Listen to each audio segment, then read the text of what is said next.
Fala galera, tudo bem? Rui aqui. Vamos continuar o nosso estudo de história grega antiga. Tá tendo uma construção aqui perto, então tem uns barulhos de furadeira, mas eu acho que não tá saindo aqui no microfone. Mas vamos lá. Então agora a gente tem as batalhas de Tanagra e Enofita. Então, ali por volta do ano de 457, né? Eu não lembro se a gente falou muito sobre isso, mas Esparta teve um terremoto, né?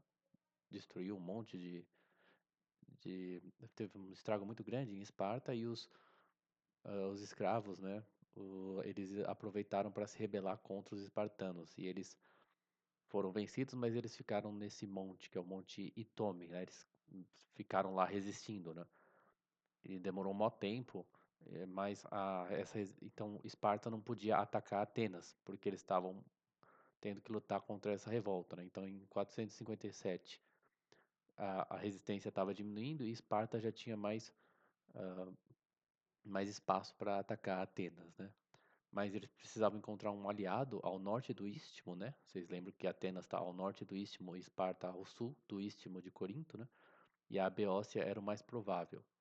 Então, a Beócia, né, tinha sido na geração anterior uma das maiores maiores forças militares da Grécia, né? Como que eles formavam ligas, né? Então, meio que não existe um governo da Beócia, né? Que é uma região, mas eles tinham ligas, né? Todo mundo ali formava tipo um grupo, né? Mas a cidade de Tebas tinha sido a líder da liga, mas ela caiu em descrédito após o seu apoio à Pérsia, né? E as outras cidades não queriam então se submeter à cidade de Tebas. Isso porque as cidades que estavam ao norte do Istmo, né? Como o Istmo seria um estreito de terra, né? É bem fácil você proteger ele e tinha também as Termópilas, aquelas coisas, e eu não tenho certeza da Beócia, tá? Mas muitas regiões da Grécia estavam ao norte do Istmo e ao norte ali das montanhas, né? Então não era tão fácil você se defender dos persas, né? Quem realmente lutou contra os persas foi sobretudo Esparta e Atenas, né? Que são as duas grandes cidades que estavam a Esparta ao sul do Istmo, né? E Atenas ao sul ali das cadeias de montanhas. Então eles falaram, bom, tem essa ajuda, né, natural do relevo, né? Para cidades que não tinham essas proteções, elas já tinham mais incentivo a apoiar a Pérsia, né? Porque não era tão fácil se defender, né? Então, era necessário para Esparta enviar uma tropa capaz de acabar com toda a oposição, né? A oposição, então, eles queriam colocar de novo Tebas como líder da Beócia, né? E Tebas ajudando eles, né? Mas não adiantava ser Tebas sozinha, ela tinha que juntar a Beócia de novo, né? Então eles encontraram o pretexto de ajudar a cidade de Dores, enviaram tropas e restabeleceram a liga sob a supremacia de Tebas, né? A cidade de Dores pediu uma ajuda para eles e eles falaram, opa, vamos mandar um monte de soldados para lá e, bom, já que a gente já está aqui, né? Então vamos ajudar Tebas também. Então isso causou alarme aos atenienses, que ocuparam a passagem do monte Geranéa para prevenir o retorno da força espartana através do Istmo e também para impedir sua passagem pelo Golfo de Corinto, né? Então que louco, você vai para a expedição e depois você não tem como voltar, né? Mas as sociedades secretas dos aristocratas foram atrás de Nicomedes, o general espartano, para combinar um acordo de depor o Partido Democrático. Então, quer dizer, ele, dos espartanos lutarem contra os atenienses, né? E derrubar um grupo ateniense em favor do grupo deles, né? É até certo ponto traição, assim, né? Péricles tomou conhecimento dessa conspiração e lançou o ataque contra Esparta em maio ou junho de 457. Foi tudo num. Tá contando os eventos de um mesmo ano, né? Atenas foi derrotada devido à deserção da cavalaria tessaliana. Então, Tessália estava do lado de Atenas, se vocês lembram, né?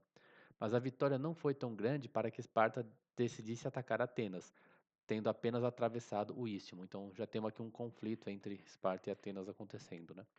Com o retorno das forças espartanas, Atenas avançou sobre a Beócia, que é a Batalha de Enofita, e sobre a Fócida, tomando para si as terras que Esparta tinha conquistado, sendo esse o ápice do poder de Atenas, dominando todo o território do istmo de Corinto ao Golfo de Malha. Esse território é relativamente pequeno, assim, mas bom, a Grécia inteira é um país pequeno, se você comparar até com o Brasil, né? Então, do istmo de Corinto ao Golfo de Malha, contudo, com todas as coisas, né, contudo, porém, né, mas com todas as coisas até o Golfo da Tessália como aliado nominal. Aliado nominal porque, assim, eles fizeram acordo com os caras, ajudaram os caras, mas será que na hora eles vão ajudar mesmo, né? Isso que ele tá deixando, né? Teoricamente eles estavam do lado de Atenas, né? Até eles fizeram a deserção nessa batalha, né? Na batalha anterior que a gente falou. O controle de Egina, Mégara e Trezena davam-lhe comando completo sobre o Golfo Sarônico, que é o golfo ali onde está a parte sul da Ática, né? O general ateniense Tolmides, provavelmente no ano 455, avançou contra o Peloponeso, queimando o arsenal espartano de Egiteu e pilhando o território de Sicião, e conseguindo controle sobre a entrada do Golfo de Corinto. Em 456, os persas resolveram acabar com a revolta egípcia. Então, enquanto isso está acontecendo, e uma parte da força ateniense está lutando ainda na expedição egípcia, né? Então, o general chamado Megabixus foi colocado no comando do exército e marchou pela Síria. Aí, o autor do texto fala assim, né? O general ateniense deveria ser singularmente incompetente, pois essa invasão por terra é muito difícil para uma força sem poder naval. Quer dizer, os atenienses estavam ali com os navios, né, naquela região e, tipo, pelo que ele disse, seria muito fácil impedir os persas de passarem. Então, ele não entende como que eles conseguiram, assim. Então, deve ser muita incompetência do general ateniense, né? A vitória de Megabixos foi completa. Os atenienses foram encurralados em uma, eu não entendi direito, mas seria uma espécie de ilha artificial formada por um canal que ligava dois ramos do Nilo. Eu entendi que você tem, então, imagina o rio, né? Indo em duas direções, assim, né? Tipo uma forquilha. E aí você junta, imagina que você junta duas partes, né, do rio. Então você tem como se fosse uma pequena ilha, né, com os dois ramos do rio e depois artificialmente você encontrou eles no topo, né, fechando uma ilha. E os navios atenienses estavam ali, provavelmente nessa região artificial, né? O Megabixus destruía esse canal e ele fala assim, que ele secou grande parte da frota ateniense, né? Tipo, depois não tinha mais água. O navio estava tipo na areia, assim, não tinha como sair. Então, apesar de Tucídides dedicar apenas algumas páginas à expedição egípcia, ela foi o maior desastre ateniense até a batalha no grande porto de Siracusa. As perdas somando 250 navios e 50 mil homens entre atenienses e aliados em um período de 6 anos. Então, eles ficaram 6 anos no Egito, que é muito loucura. Algumas expedições foram feitas para tentar restaurar o rei aliado de Atenas na Tessália, mas sem resultado. Então, aí vem a Paz dos 5 Anos. Em 451, o ostracismo de Simon acabou. Eu não lembro se o ostracismo era 10 anos, 20 anos, né? E ele retornou para Atenas, o que significou um retorno da disputa entre ele e Péricles. Duas medidas são propostas por Péricles, né, que podem ser entendidas como um meio de garantir apoio popular. A primeira é o estabelecimento de pagamento para os jurados, e depois a restrição da cidadania para quem tivesse ambos os pais atenienses. Eu acho que no próximo vídeo a gente vai explicar um pouquinho melhor essas duas questões, o que elas significavam, especialmente a restrição da cidadania, né? Porque é muito estranho que, pra gente é estranho que a democracia tenha, tipo, restringido a cidadania, né? A gente vai entender um pouquinho melhor isso depois.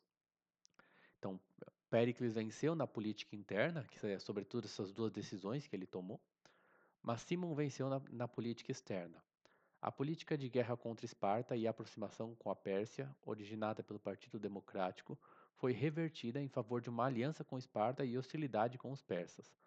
Simon negociou uma trégua de 5 anos com Esparta e conseguiu da Assembleia uma frota de 200 navios para combater a Pérsia. Que ele tenha conseguido 5 anos de paz com Esparta em um momento tão crítico mostra que o reaparecimento de Simon na arena política fez muito pela restauração do partido moderado em Esparta.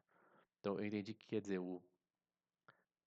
aqui ele está querendo dizer que a figura do Simon meio que atraía essa confiança do Partido Conservador, moderado ele chama, né, em Esparta. Que no meio da guerra ele conseguir isso, acho que é porque vai muito da pessoa dele, de que eles podiam confiar que o Simon não queria realmente paz com Atenas, não queria guerra com Esparta, né? Então que ele realmente era um cara que todo mundo sabia, não, ele não quer nada com Esparta, ele quer atacar a Pérsia mesmo.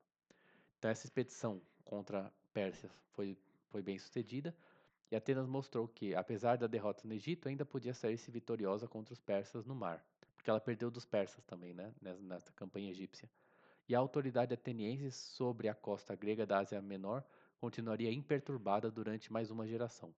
Simão, porém, morreu durante a expedição e sua política morreu com ele. Mesmo seus seguidores devem ter reconhecido que novas vitórias contra a Pérsia não poderiam ser esperadas, agora que o comandante de cujo gênio se deveu muito do sucesso se fora. Então, acho que dependia, acho que era muito da habilidade militar também do próprio Simon, né? Apesar de muitos oradores antigos falarem de um acordo de paz entre Atenas e a Pérsia, não há evidências desse acordo. É verdade, porém, que na prática houve paz. Então, por hoje é isso, galera. Espero que vocês tenham gostado. Lembre-se de curtir, comentar, se inscrever, compartilhar o vídeo. Se puder ajudar a gente no tipa.aí. É só enviar um Pix, não precisa de cadastro, nada. Mas pode mandar uma mensagem também, beleza? Então é isso. Muito obrigado. Até a próxima.